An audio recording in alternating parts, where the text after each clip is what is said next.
Chapter 11. A Good Morning. I had been hearing birds sing for some time. When I opened my eyes, it was past dawn. The sun had already risen from the horizon and was bathing everything in its golden light. I was very happy to see the sun and the sunlight again. The street near me looked very busy.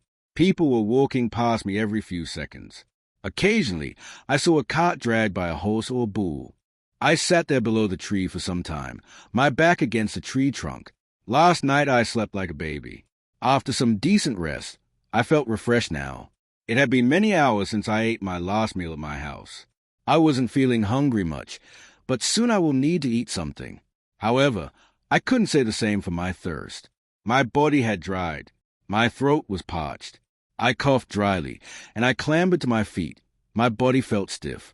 I slowly left the shelter of the tree and walked towards the street. When I reached the side of the street, I saw that people were everywhere on it. Some were coming towards me, while some were going away from me. Some were selling something, their loud voices describing the items they were selling. Some were just passing by while gossiping with their walking mates. Many of them who passed by me would give me a glance for a second and continue with their business. I needed to ask somebody about this place and the year, I thought. Then I turned back and saw a man coming towards me. I decided to ask him. I stared at him as he came closer. When he had come very near and was now ready to pass by, I called him, Mister. Hey, Mister. The man stopped in his tracks and looked at me. What, child? I am in a hurry, the man said. Could you help me, Mister, in answering a few questions? I asked, What do you want to ask? The man asked in a hurry as if he was on his way to catch an express boat to Africa. Would you tell me what place this is? I asked. The man stared at me for a second as if I had asked him something very horrible. I don't have time for this. Go find somebody else around to fool, the man said and strode away. I felt insulted. Maybe it sounded a bit foolish that you are asking about a place that you are in, but one way or another, I had to find that out. I kept looking at the people who were passing by, trying to find somebody who would not be so rude and help me. After 20 minutes of scouting around, I saw an old lady slowly making her way towards me. She looks as old as my grandmother. Maybe she will help without getting mad at me, I said to myself. I waited for her to reach me on the side of the street. Slowly, she was moving closer. When she had reached a few meters from me, my patience ran out, and I walked to her. I stood before her and bowed my head in respect. Good morning, I greeted. The old woman nodded and said calmly, What is it, dear? I was happy with her first words. She was treating me as her grandson. I knew now that she would help. Without a delay, I said after adding some lies in it, I am very new in this village. In fact, I just entered here last night with my parents. I can't find them today. I am lost here. I just want to know about this place.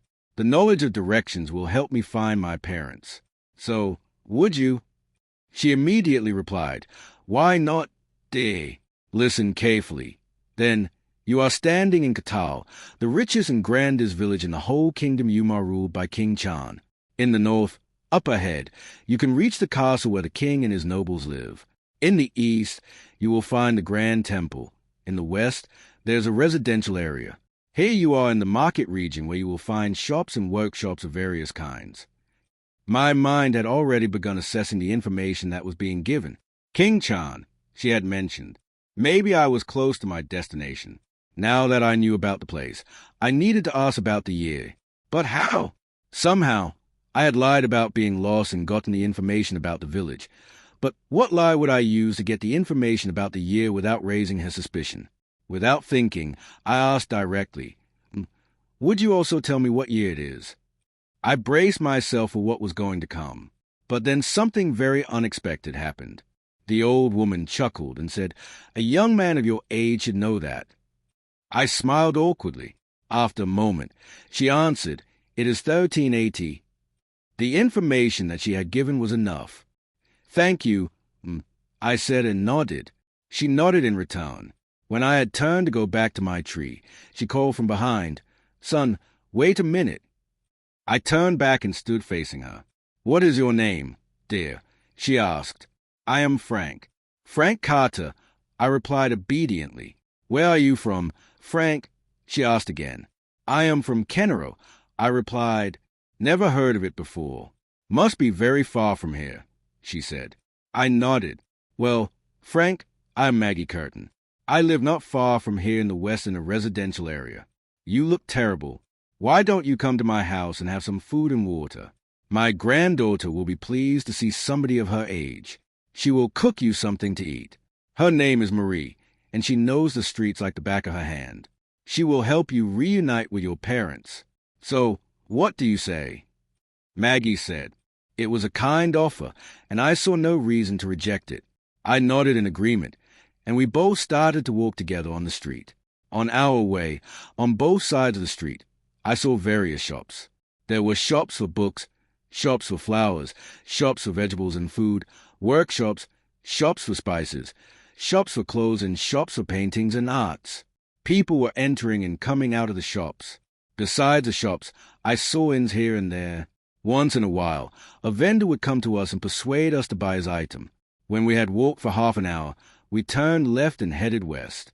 Soon, we entered the residential region. My house is yonder, pointed Maggie far ahead. We walked for 15 minutes. It was a maze of streets. Houses were everywhere. Some people were cleaning their front yards, while others just stood there in a group and talked. Small children were playing on the streets.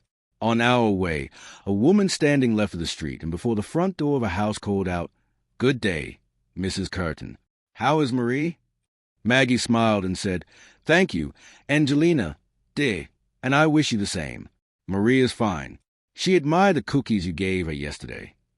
The woman smiled back and said, "Send Marie to my house. I will show her how to make those cookies." "I will," Maggie said and waved, and with that, we continued on our path. I was being slowed down by the pace of Maggie. She was old and walked very slowly, but that didn't bother me at all. I started a conversation with Maggie to cheer up my mood. "So, Mrs. Curtin, do you live alone? I mean, what of your husband?" I asked. "He died 25 years ago in a battle serving King Dane, the father of the current ruling king, Chan," Maggie said. "Oh, I'm very sorry, Mrs. Curtin," I said. "That's all right, dear," Maggie said. After a few seconds, she added, "After the death of Albert, my husband, the first few years were hard for me. Albert left a lot of money behind for me to sustain my life alone, but I needed his presence, not his wealth. The time passed, and I gradually adjusted to it. Then Marie came to live with me. Her father had died of a disease. Not able to bear the death of her husband, Juliana, my lovely daughter, had taken poison one night and killed herself. Marie was 5 years old then. With nobody to take care of her, I brought her to my house and raised her. My Marie has grown now and would be about your age." After hearing the tragedy of Marie's parents, I remembered mine, and tears almost burst out of my eyes. But then I also remembered that the death of my parents could be reversed. They would be with me once more. I just need to lift that damnable curse. With that thought, my mood cheered up a bit. "We are almost there," Maggie said. After a few minutes, pointing at a house that lay about 50 meters ahead of us, Maggie said, "You see that house? That is where I live." When we reached near the house, I observed it. It was a nice, strong, huge house, just like mine had been. It had a ground floor and another floor above it. I wondered if only 2 people lived in this house. Upon reaching the front door, Maggie rapped the door lightly with her knuckle. After a few seconds, the door swung open. A girl, who was as tall as I, stood before us. I reckoned that she must be Marie. "Welcome back, grandmother. What did the doctor say?" Marie asked. "I will be fine in a few days, just a little cold I have caught. He gave me some medicine and told me to take it regularly at the prescribed time," Maggie replied. "Oh, Grandma, if you could have just let me come with you," Marie said. "No need for that, dear. I can go alone. My bones have not become that old yet," Maggie said, smiling. Marie then turned her attention to me and said gently, "Hello?" She looked back at Maggie and asked, "Who is he, grandmother?" "He is Frank, dear. I found him in the market area. He was lost there, separated from his parents. He is new and just arrived in the village last night. I have promised him to find his lost parents," Maggie replied. "Oh, hello, Frank. My name is Marie. It is good to see you, Marie greeted me. It is good to see you too, I greeted her back. Don't worry about your parents. We will find them in no time, Marie said enthusiastically. With that, Marie stepped aside, and we both entered the house. When I had entered the house, I saw that the front room was as huge as that of my house, but the furniture that lay in there was different. I stood a few inches in from the door and observed the whole room. There were 2 small closets in the far left corner, 3 chairs, and a round table lay in the middle, and a settee at left near the wall. Above the settee, high on the wall, hung an iron shield. The shield bore an eagle sign in the middle. Attached in front of the shield lay and crossed with each other 2 long swords, one of silver and one of iron, with golden handles. At the wall opposite it stood full-body armor. It was empty of its host, of course. The armor, the swords, and the shield must be of Maggie's dead husband. She must be keeping them in the house as souvenirs, I thought. Day, why don't you settle down on a chair? Maggie said. I obeyed and sat down on one of the chairs surrounding the round table. Maggie climbed the stairs and disappeared, and for a few minutes I sat there alone. While I sat there, the sounds of vessels continued to come from the next room, which I assumed to be the kitchen. Soon, Marie entered the front room, 2 steaming plates in her hands. She came near me and, with a warm smile, placed the plates on the table before me. You must be hungry. Go on, help yourself to some breakfast. I am no master, but I hope that you will like my cooking, Marie said, and went back to the kitchen. In the next moment, she brought a glass of water, placed it beside the plates, and left the room. Over the next few minutes, I wolfed down the food that lay on the plates. It was rice, bread, and some vegetables that I didn't recognize. The food was nicely cooked and almost reminded me of my mother.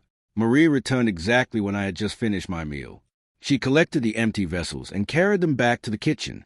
In the next moment, Maggie appeared at the bottom of the stairs. Have you nourished yourself with some meal, dear? She said while making her way towards me. I immediately stood up in respect and said, I thank you and Marie. That was very generous of you. The meal was very nice. Don't mention it, dear, Maggie replied with a smile.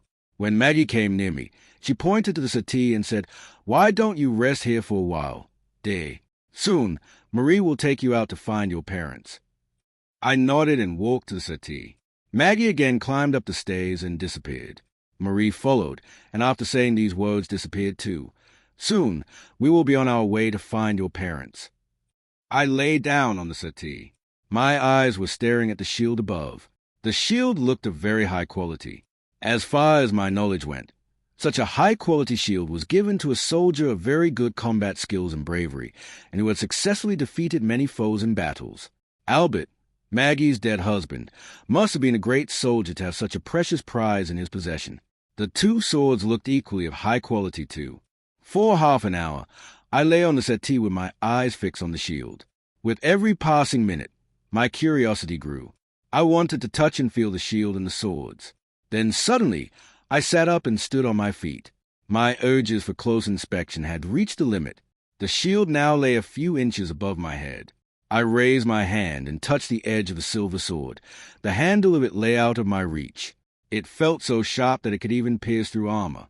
The iron sword was equally sharp. I then touched the shield and felt it. Wow! It is a thing of absolute beauty, I said silently. Suddenly, a voice came from behind. Are you ready, Frank? I jumped with a shock of surprise and whirled immediately. It was Marie at the bottom of the stairs. Sorry, I didn't want to scare you, said Marie. Oh, hi. I was just taking a look at... I stuttered and struggled to finish my sentence. Marie cut me off and finished the sentence for me. My grandfather's souvenir. Yes, I said awkwardly. Grandmother says that my grandfather was a brave warrior. In fact, he was the most favorite and the most trusted soldier of King Dane. Many years ago, he died bravely in his duty of serving his king in a battle. Towards the end, the king had won the battle but had lost his favorite man with many of his other soldiers. After the death of my grandfather, the king made sure that he received a hero's goodbye. I sat up and got off the settee. You must be missing your grandfather, I said. I have never seen him. He had passed away long before I was born, Marie said. Oh, I see. I nodded. Anyway, I had just given my grandmother the medicine the doctor gave, and now she rests upstairs. Frank, it is time now. Let's go find your parents, Marie said. I nodded, and we both headed to the front door. I had never used a lie before and felt very ashamed of myself. But I had no choice. Because of the lie, things had gone very well so far. My father always said that a lie is a tool of evil. It benefits us at first, but towards the end, we end up paying a grave price for it. I was afraid of the things that would transpire from the revelation of the truth. Sooner or later, that time will come. For now, there is no option but to play along. Marie was ahead of me and was about to open the front door. I stood close behind her. With a clicking sound, she unlocked the door and swung it open. For a second, my eyes were blinded by the bright sunlight that came from outside. Soon, my pupils adjusted to the light, and slowly a line of houses across the small street came into view. We exited through the door and were on our way on a false mission of finding my parents.